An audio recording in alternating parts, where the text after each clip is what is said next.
नमस्कार। आज के इस एक्सप्लेनर में हम क्रेडिट अप्रेजल यानी क्रेडिट मूल्यांकन की जटिल दुनिया में गोता लगाने वाले हैं। हम एक बेहद सजे धजे लेकिन असल में खतरनाक रूप से संदिग्ध बिजनेस लोन एप्लीकेशन की पूरी जांच करेंगे। आइए देखते हैं कि कैसे लेंडर्स डेटा और कागजातों की भूल भुलैया के बीच से असली सच को बाहर निकालते हैं। अब सोचिए, डेस्क पर एक बिल्कुल परफेक्ट दिखने वाली डीपीआर यानी डिटेल्ड प्रोजेक्ट रिपोर्ट आती है, लेकिन क्या वो सच में परफेक्ट हैं?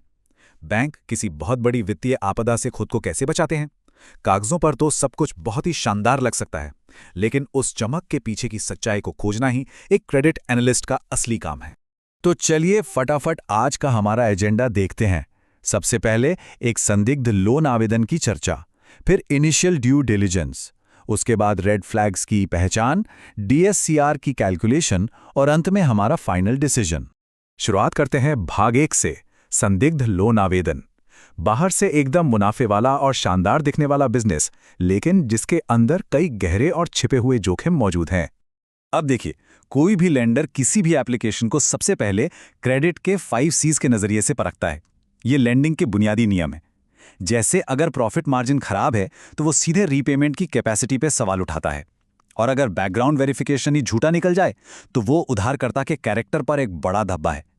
हमारे आज की इस केस स्टडी में शुरुआत से ही ऐसे कई रेड फ्लैग्स नजर आने लगे हैं। बढ़ते हैं भाग 2 की तरफ। पहला कदम यानी इनिशियल ड्यू डिलिजेंस। ये वो महत्वपूर्ण चरण है जहां बुनियादी दस्तावेजों को बारीकी से परखा जाता है।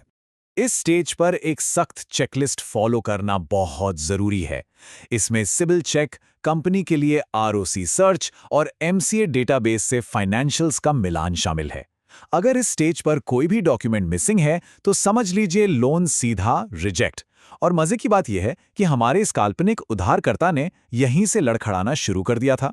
नॉर्मली एक उचित सत्यापन का मतलब है अचानक से साइट पर जाना और ओरिजिनल बिल्स चेक करना, लेकिन हमारे इस केस में क्या हो रहा है?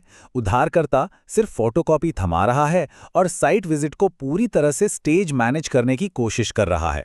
मतलब फर्जी दस्तावेजों के सहारे नकली सामान इधर उधर दिखाना।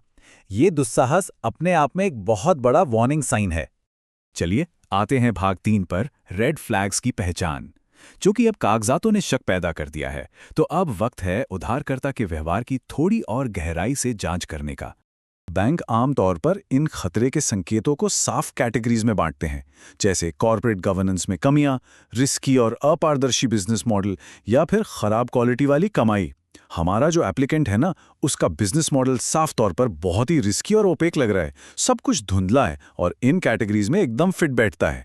यहाँ मूडीज का एक बहुत दिलचस्प ऑब्जर्वेशन है। अगर किसी कंपनी में 30% से ज्यादा फैमिली कंट्रोल है, या फिर उनकी संपत्ति 3 साल से भी कम समय में दोगुनी हो रही है, तो ये खतरे की घंटी है। हमारी ये संदिग्ध एप्लीकेशन बिल्कुल ऐसी ही अनरियलिस्टिक और एग्रेसिव ग्रोथ दिखा रही है। कागजों पर तो ये कोई जादू लगता है, लेकिन असलियत में ये एक सफेद झूठ होता है। अब जरा सोचिए, हमारा ये उधारकर्ता किस लेवल का फ्रॉड करने की कोशिश कर रहा है। अर्ली वार्निंग सिग्नल्स की लिस्ट देखे तो जानबूझकर प्रॉपर्टी की वैल्यू को बढ़ा चढ़ाकर बताना, फेक सेल्स इनवॉइस बनाना और ओरिजिनल बिल्स को छुपा लेना, ये कोई छोटी मोटी गलती नहीं है। ये सीधे तौर पर मैनेजमेंट फ्रॉड है, वो भी फुल कॉन्फिडेंस के साथ।